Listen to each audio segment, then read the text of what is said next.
Picture this exact moment. You're walking down a crowded sidewalk, coffee in one hand, sunlight on your face, feet doing what they've done every single day of your life, pressing into the ground and the ground pressing back. That silent trade between you and the planet happens with every single step you'll ever take, and you have never once had to think about it. Now imagine that for exactly 5 seconds, it stops. Not weakens, not flickers, stops completely. What's actually keeping you on the ground right now? It's a genuinely reasonable question, and the honest answer is stranger than most people expect. Not your legs, not the pavement. Something you cannot see, cannot feel, and have never once had to consciously fight. An invisible pull between your mass and Earth's, humming away in the background of every second of your entire life. Take that pull away, even briefly, and the result isn't cinematic slow motion floating. It's catastrophic, in ways almost nobody pictures correctly. You don't feel the planet spinning beneath you, don't feel the atmosphere pressing on your skin at roughly the same force as a small car resting on your shoulders. It's all just there, permanently, silently, in the background. Gravity isn't just what keeps you from drifting upward, it's the thing holding the entire planet together as one coherent object. It keeps the atmosphere pressed against the surface instead of dispersing into space. It keeps the oceans pooled in their basins instead of spreading into a thin mist. It keeps rivers running downhill, keeps your blood circulating in one general direction, keeps your organs sitting roughly where they belong. Gravity is so constant, so unbroken, that your nervous system stopped bothering to register it before you were even old enough to remember. It's the one force you've never had to consciously resist, because it has never once let up. It's also worth being honest about why this scenario is fiction and not forecasting. Under our best current understanding, gravity isn't a beam or a signal that could be flipped like a switch.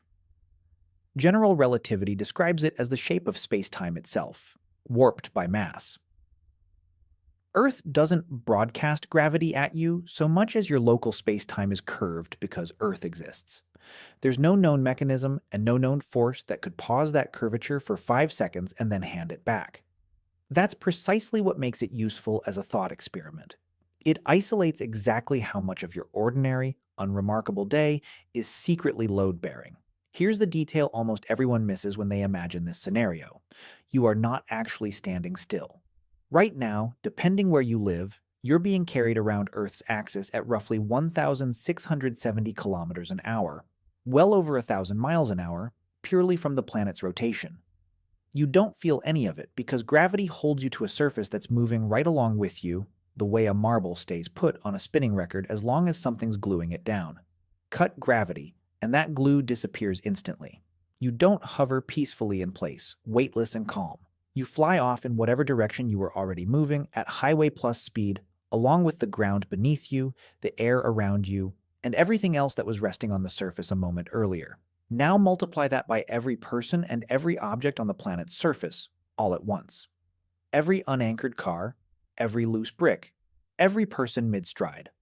All of it launches sideways in the same instant. Buildings don't collapse so much as come apart at their weakest joints, sections drifting away from each other rather than crumbling downward, because downward has briefly stopped meaning anything. Skyscraper cranes holding suspended steel beams, mountain climbers mid-step on a ridge, a toddler mid-jump on a trampoline. None of them float. They all simply keep moving in whatever direction they were already headed, at whatever speed they already had, completely unopposed, for 5 very long seconds. Rivers stop flowing. A glass of water on a table separates cleanly from the glass and hangs there as a wobbling blob. An airplane mid-flight suddenly has nothing to balance its wings lift against. Instead of cruising level, it rockets upward, completely out of its pilot's control. The ocean, no longer weighed down toward the seafloor, stops behaving like a liquid pressed into a basin and starts behaving like a loose cloud of droplets suspended in open air, its surface layer lifting cleanly off the deeper water underneath. Loose soil and dust across the entire surface lift into the air as a faint, planet-wide haze, the top few centimeters of every unpaved surface briefly unglued from the ground beneath it. Swimming pools empty upward off their concrete floors as thin sheets of water.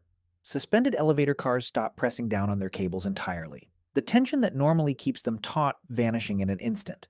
Even the air you're breathing loses its grip.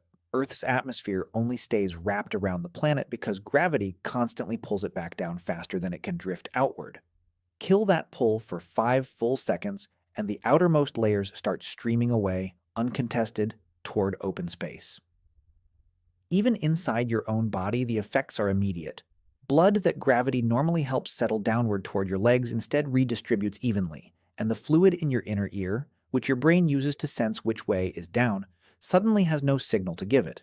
For 5 seconds, your own sense of balance would have nothing real left to measure. Meanwhile, roughly 400 kilometers up, none of this touches the astronauts aboard the International Space Station because they're already living some version of no gravity full time. They aren't gravity-free up there. They're in constant free fall, moving sideways at roughly 7.66 kilometers per second, fast enough that they perpetually miss the Earth instead of hitting it. Take gravity away completely, and the one thing that actually changes for them is that they'd stop missing it. They'd fly off in a straight line instead of endlessly curving around the planet. There's actually a real-world preview of brief weightlessness, and it makes this scenario feel far more extreme by comparison. NASA's parabolic training flights, nicknamed the Vomit Comet, give astronauts about 20 to 25 seconds of genuine weightlessness at a time, achieved gently by flying the entire aircraft along the same curved path a falling object would take. Nothing launches sideways. Nothing slams back down. It's weightlessness with the danger engineered out. Losing gravity itself, everywhere, all at once, is the version with the danger left in. Back on the surface, 5 seconds is normally just enough time for a dropped object to fall about 122 meters under gravity's steady pull. Instead, this becomes 5 seconds where nothing pulls anything anywhere. A strange, silent pause in a force that has never once paused before.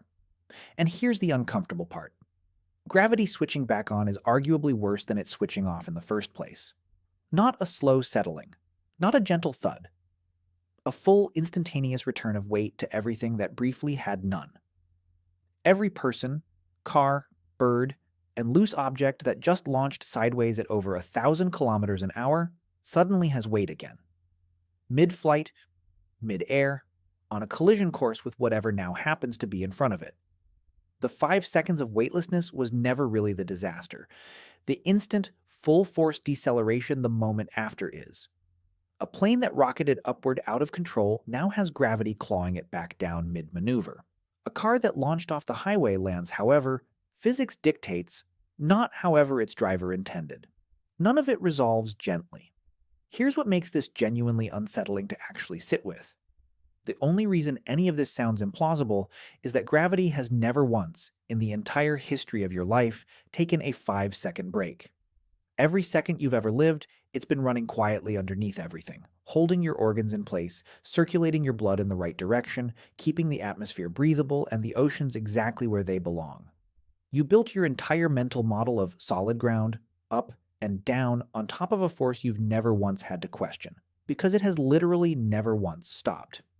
Think about how many separate systems that single, uninterrupted force is quietly stitching together right now, while you watch this. The water in your cells, the air in your lungs, the position of every organ in your torso, the ocean currents that regulate the planet's climate, the atmosphere itself. One force, never resting, holding up an almost absurd number of separate things at once. And that's the deeper, harder pivot to sit with. Nearly everything you experience as permanent, gravity, the atmosphere, the ground under your feet, isn't something that structurally can't fail. It's just a process that hasn't failed yet. Most of what feels unshakable in your life, gravity included, isn't unshakable because it can't be shaken. It's unshakable because, so far, nothing ever has. So the next time you're standing still, feet flat on the floor, take one real second to actually notice the pull you've spent your entire life ignoring.